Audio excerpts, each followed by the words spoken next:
আজকে আমরা নবম দশম শ্রেণীর সাধারণ গণিত 3.1 এর আজকে ক করব। তো আজকে ক খ গ এই তিনটে আমরা করব।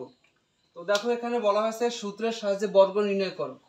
তো প্রথমে আমাদের জানতে হবে আসলে বর্গ জিনিসটা কি। ধরো আমি যদি বলি টয়েস এ এর বর্গ, এর বর্গ এর মানে কি, অর্থাৎ বর্গ মানে স্কয়ার, স্কয়ার মানে 2, যার বর্গ বলবে তার উপরে 2 অর্থাৎ 2 বসবে। তাহলে এখানে কি হবে, অবশ্যই তোমরা বুঝতে পারছো টয়েস এ এর উপরে স্কয়ার হবে। আমি যদি বলি 7 এর বর্গ, 7 এর বর্গ তার মানে কি 7 এর উপরে একটা স্কয়ার হবে। আমি যদি বলি ধরো বি প্লাস সি এর বর্গ, এর বর্গ তার মানে কি আমরা লিখবো বি প্লাস সি এই টোটালের উপরে স্কয়ার দেব। ঠিক আছে, তার মানে আমরা বুঝতে পারলাম বর্গ মানে স্কয়ার, স্কয়ার মানে 2, যার বর্গ বলে তার উপরে 2 অর্থাৎ পাওয়ার আকারে 2 বসে বা 2 বসে। ঠিক আছে, আর যদি তারা যদি একাধিক থাকে তখন তাদেরকে ব্র্যাকেটের ভিতরে রাখতে হবে। ধরো আমি যদি এভাবে লিখি, ধরো টয়েস এক্স এর বর্গ, এর আমি বললাম বর্গ তার মানে কি এই টয়েস এক্স। এখন যদি আমরা এভাবে স্কয়ার দিই এটা বুঝে যাবে শুধু এক্স এর উপরে, এই জন্য আমাদের করতে হবে কি এরকম ব্র্যাকেট দিয়ে দিতে হবে। আর যদি এখানে এইভাবেই থাকতো ধরো 2 প্লাস ধরো পি, তার মানে কি আমাদের কি করতে হবে, অবশ্যই এরকম ব্র্যাকেট দিয়ে তারপর স্কয়ারটা দিতে হবে। তার মানে প্রথমে আমরা শিখে নিলাম আসলে বর্গ মানে কি। এখন এখানে অঙ্ক পারতে হলে আমাদের দুইটা সূত্র মুখস্থ করতে হবে। একটা হলো এই যে a plus B whole square, এই যে equal A square plus twice A B plus B square, আর এইটারই আর কি মাইনাসটা আছে a minus B whole square equal A square minus twice A B plus B square. যেমন এখনই আমরা লিখতে পারি এইটার বর্গ তার মানে twice A plus thrice B, এর বর্গ মানে এই টোটালের উপরে আমরা স্কয়ার দেব। দেওয়ার পর এখন দেখো আমাদের কাজ, এইখানে প্লাস থাক মাইনাস থাক যাই থাকুক না কেন এর এই পাশে যা থাকবে আমরা ওইটাকে ধরবো কি, অবশ্যই আমরা এ ধরবো, আর ওই পাশেরটা আমরা ধরবো কি বি। তার মানে আমরা বলতে পারি এইটি হচ্ছে এ আর এটি হচ্ছে বি। এখন এ বলতে টয়েস এ আর এখানে বি বলতে থ্রাইস বি, অর্থাৎ এখন এই প্লাসের এ পাশে যাই থাকুক ওইটাই এ।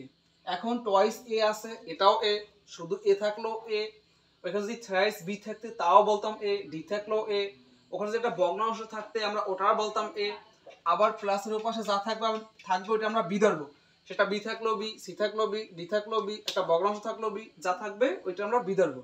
তার মানে এ প্লাস বি হোল স্কয়ার সূত্রে পড়ছে, তার মানে আমরা বলতে পারি এই সূত্রটা পড়ছে, অর্থাৎ এ প্লাস বি হোল স্কয়ার সূত্রে পড়ছে। এখন আমরা এটাও জানি সূত্রের এই পাশ মিললে আমরা এই পাশটা বসাই, আর এই পাশটা মিললে এই পাশটা বসাই।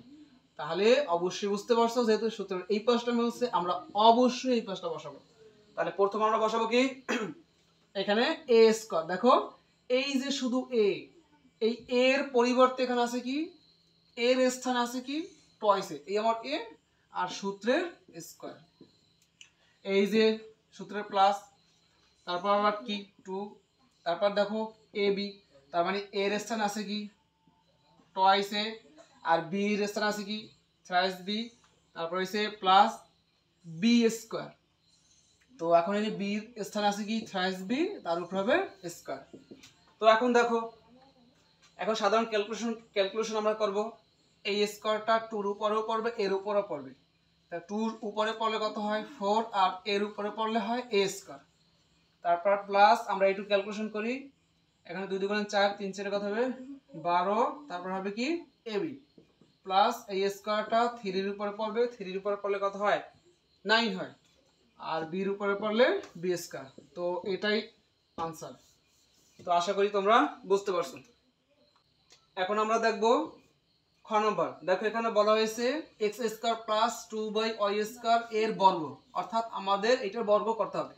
তো আমরা জানি যার বর্গ বলবে তার উপরে আমরা পাওয়ার আকারে 2 দেব, অর্থাৎ 2 বসাবো। তো আমরা ওইটাই করলাম।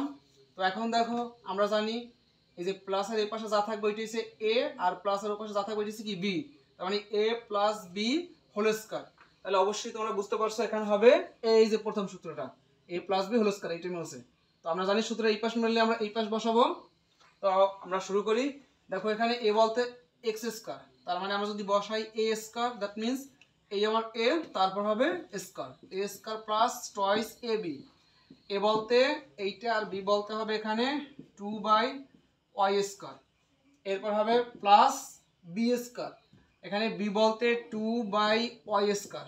সো এই পুরোটার উপর আমরা এখন স্কোয়ার দেবো, তাহলে কি হলো এ স্কোয়ার প্লাস টয়েস এ বি প্লাস বি স্কোয়ার। এখন আমরা সাধারণ ক্যালকুলেশন করব। দেখো পাওয়ারের উপরে পাওয়ার, মানে একটা পাওয়ার উপরে পাওয়ার পড়লে আমরা জানি এটা গুণ হয়, তাহলে 2 দুগুণে 4 অর্থাৎ 4। আর এখানে দেখো এই ভগ্নাংশের পাশে এই যে সিঙ্গেল এরকম থাকলে ওগুলো সবসময় উপরের সাথে গুণ হবে। কিভাবে হবে? কারণ আমরা এই নিচে মনে মনে বা এই নিচে আমরা অন ধরতে পারি, তাহলে ভগ্নাংশ হয়। তো পাশাপাশি দুটি ভগ্নাংশ গুণাকার থাকলে আমরা হরে হরে এবং লবে লবে গুণ করি। তো সেই হিসাবে এখন দেখো এইটা অবশ্যই টুর সাথে গুণ হয়, আর অন দিয়ে এইটার গুণ বোঝায়। তো এই জন্য আমরা আসলে বলি যে এরকম পাশে এরকম সিঙ্গেল থাকলে এটা উপরের সাথে, উপরে যা থাকবে তার সাথে গুণ হয়। তাহলে আমরা বলতে পারি এখানে যদি আমরা এটার সাথে গুণ করি তাহলে 2 দুগুণে 4 এক্স স্কোয়ার, নিচে হবে ওয়াই স্কোয়ার প্লাস, এখন দেখো এই স্কোয়ারটা 2 এর উপরে পড়লে কত হয়? 4 হয়। আর নিচে দেখো একটা পাওয়ার আছে, পাওয়ার উপরে পাওয়ার পড়লে গুণ হয়, 2 দুগুণে 4 হয়। তো এখন আর কিছু করা যাবে না, এইটাই হলো আমাদের আনসার। আশা করি তোমরা বুঝতে পারছো। এখন আমরা দেখবো গ নাম্বার। দেখো এখানে বলা হয়েছে 4y - 5x এর বর্গ। আমরা জানি যার বর্গ বলবে তার টোটালটার উপরে আমরা স্কয়ার বসাবো। ওকে, তাহলে এখন আমরা এটাও জানি মাইনাস সাইন থাকুক প্লাস থাকুক, এর এ পাশে যা থাকবে ওইটাই আমাদের কি এ, আর ও পাশে যে থাকবে ওইটা আমাদের কি বি। তাহলে কি হয় এ, এখানে তো মাইনাস, তার মানে a - b হোল স্কয়ার, অর্থাৎ আমাদের এই সূত্রটা পড়ছে। তো আমরা জানি সূত্রের এই পাশ মিললে এই পাশ হয়, যেহেতু এই পাশ মিলছে আমরা এই পাশটা বসাবো। তাহলে প্রথমে হবে a স্কয়ার, যেহেতু এখানে a বলতে 4y, তারপর সূত্রের স্কয়ার মাইনাস। তো দেখো এখানে আমরা এই যে মাইনাস বসাইছি, তারপর এখানে হবে এই যে 2, তারপর কি ab। তাহলে এখানে a বলতে কে, a বলতে 4y আর b বলতে 5x, তারপর এই যে সূত্রের প্লাস, তারপর বি স্কয়ার, তার মানে এখানে বি বলতে কে, বি বলতে হচ্ছে 5x, তার উপরে স্কয়ার। ওকে, এখন দেখো আমরা যদি সাধারণ ক্যালকুলেশন করি, এই স্কয়ারটা 4 এর উপর পড়বে, তাতে হয় 16, আর y এর উপর পড়লে y স্কয়ার। কিভাবে 16 হয়? দেখো এই স্কয়ারটা 4 এর উপর পড়লে 2 বার 4 গুণাকার বোঝায়, যা 2 বার 4 গুণ করলে 4 এর কত হয় 16, এই যে 16। তারপর আমরা এটা যদি হিসাব করি, এখানে 4 × 5 = 20, আর 20 দ্বিগুণে কত হবে 40। ঠিক আছে, আমরা এটা গুণ করছি, তারপর আমরা সাজাই, এখানে হবে কি চলক দুইটা xy প্লাস এই স্কয়ারটা দেখো 5 এর উপর পড়বে, 5 এর উপর পড়লে কত হয় 25 হয়, কারণ দুইটা 5 গুণ করলে 25 হয়, আর x এর উপর পড়লে x স্কয়ার। তো এটা আর তো কিছু করা যায় না, এটাই হবে আনসার। তো আশা করি বুঝতে পারছো তোমরা।